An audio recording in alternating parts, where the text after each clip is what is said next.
नमस्कार। और अब वक्त हो चला है मेरे साथ एक ऐसी शख्सियत के जुड़ने का जिन्होंने 2 लोगों से शुरू किए हुए योग को 200 देशों में तकरीबन 200 करोड़ लोगों तक अब पहुंचा दिया है। पूरी दुनिया योग के फायदे और योग को लेकर आशान्वित है, योग में हिस्सा लेती है और योग के जरिए खुद को बदलने की तमाम कोशिशों पर अमल करती रहती है। बाबा रामदेव, स्वामी रामदेव किसी पहचान के मोहताज नहीं है। हमारे साथ इस वक्त सीधे लाइव हरिद्वार से जुड़ रहे हैं स्वामी रामदेव। स्वागत है बाबा रामदेव आपका इंडिया न्यूज में।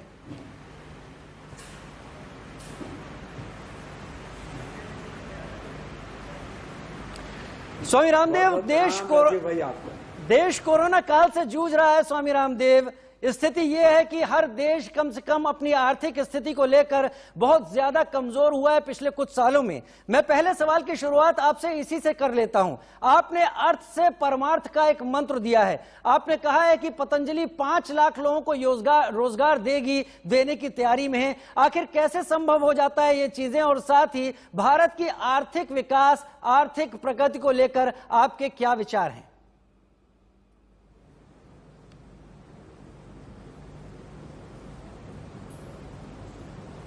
देखो राजीव भाई, युगों युगों से हमारे ऋषियों ने हमें एक जीवन दर्शन दिया, या तो अभ्युदय निःश्रेयसा सिद्धि सा धर्म।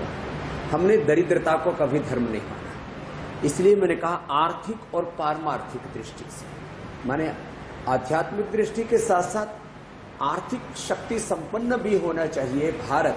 और इसके लिए हमने योग और कर्मयोग का, पुरुषार्थ और परमार्थ का, संस्कार मूलक समृद्धि का पहले ही दिन से ये अभियान हाथ में लिया। और इसके साथ मैंने 2 से यात्रा शुरू की, फिर इसमें हजारों जुड़े, फिर लाखों जुड़े, फिर करोड़ों जुड़े, और आज पतंजलि भारत का कम से कम स्वदेशी ब्रांड तो सबसे बड़ा बन ही चुका है। और एमएनसीज में भी एक यूनिलीवर को छोड़ करके बाकी सबको हम पछाड़ चुके हैं, परास्त कर चुके हैं। और विदेशी कंपनियों की जो आर्थिक और सांस्कृतिक लूट और गुलामी का जो एक बहुत बड़ा तंत्र और षड्यंत्र था, उसे बाहर निकाल करके हमने एक स्वावलंबन का, आत्मनिर्भरता का एक मंत्र उसको जी करके दिखाया। तो सबसे बड़ा सत्य राजीव भाई, जीना और करना। मैं कहता हूं मैं योग को करता भी हूं और योग को जीता भी। तो स्वदेशी को हमने जिया है, और उसके लिए सबसे बड़े 3 तत्व हैं। पहले तो आपके भीतर अपने कार्य के प्रति पूरी ईमानदारी होनी चाहिए। फिर अपने कार्य को लक्ष्य तक पहुंचाने के लिए आपको बहुत मेहनत करनी पड़ती है, उसको मैं कहता हूं अखंड प्रचंड पुरुषार्थ। और तीसरी बात यह होती है, आपको युग धर्म के अनुरूप, जैसे हमारी एकल वैदिक ज्ञान परंपरा थी, सनातन ज्ञान था, हमने नूतन अनुसंधान को साथ में जोड़ा।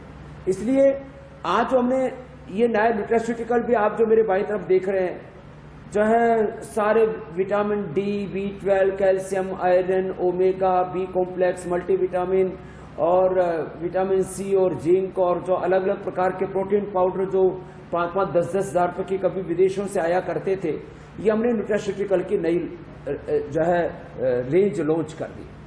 हमने करीब 100 से ज्यादा नई research and evidence based medicine बना दी।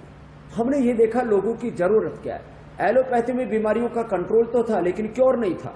हमने बीपी का, शुगर का, थायराइड का, अस्थमा का, आर्थराइटिस का, लाइफस्टाइल डिजीज का, जेनेटिक डिजीज का, और type 1 diabetes, ankylosing spondylitis, MS, autoimmune disease का हमने क्योर दिया लोगों को। और ये बात कहने की नहीं है, पूरी दुनिया के सारे साइंटिस्ट और डॉक्टर मिलकर के एक व्यक्ति का बीपी, एक व्यक्ति का शुगर, थायराइड क्योर नहीं कर पाए, अस्थमा, आर्थराइटिस क्योर नहीं कर पाए। हमने किया, इसलिए लोगों ने हम पर विश्वास किया।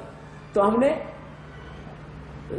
सनातन वैदिक ज्ञान के साथ नूतन अनुसंधान को जोड़ दिया, और फिर लगातार लगे रहे। लोगों को तो देखो फायदा चाहिए, हमने योग करा करके लोगों का फायदा कराया, आयुर्वेद से लोगों को फायदा दिया, अफोर्डेबल प्राइस के ऊपर उनको, वाजिब दाम पर उनको चीजें दी, और किसी भी कीमत पर अपने असूलों के साथ, मूल्य सिद्धांतों के साथ समझौता नहीं किया।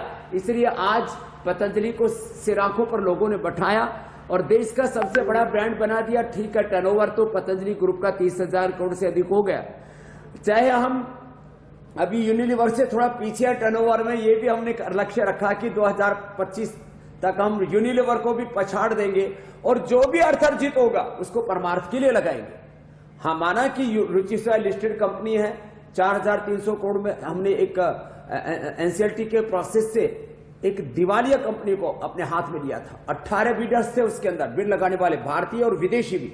हमने सर्वाधिक उसके लिए पैसा चुकाया और बड़ी बात थी उस टर्न अराउंड किया पूरी कंपनी का, उसको एक कमोडिटी कंपनी से एक हेल्थ कंपनी बनाया और वहां जो 7 रुपए का शेयर था कभी लोगों का, आज वो 1100 से ऊपर लोगों का वो शेयर पहुंच गया। सामूहिक समृद्धि और अपने पास जो भी होगा वो सामूहिक सेवा का ये मंत्र हमने दिया और बस आगे बढ़े जा रहे हैं। और इस देश का आशीर्वाद है, आप जैसे जो इस देश के दूरदर्शी पत्रकार हैं उनका सबका भी सहकार है हमारे साथ और हम इस मुहिम को लेकर के आगे बढ़ रहे हैं और तब तक बढ़ते रहेंगे जब तक कि हम भारत को परम वैभवशाली, मैं तो चाहता हूं भारत जापान से, चाइना से, अमेरिका से, अब क्योंकि चौथे नंबर की अर्थव्यवस्था है हमारी, अब इस चौथे दर्जे से पहले दर्जे पर आना है तो पतंजलि की तरह कम से कम 100-200 लोगों को या 100-200 कंपनियों को तो कुछ बड़ा कीर्तिमान स्थापित करना पड़ेगा जिससे कि भारत के युवा प्रेरणा ले सकें और वो ताल ठोक करके कह सकें कि हम एमएनसी से बड़ा काम कर सकते हैं। राजीव भाई।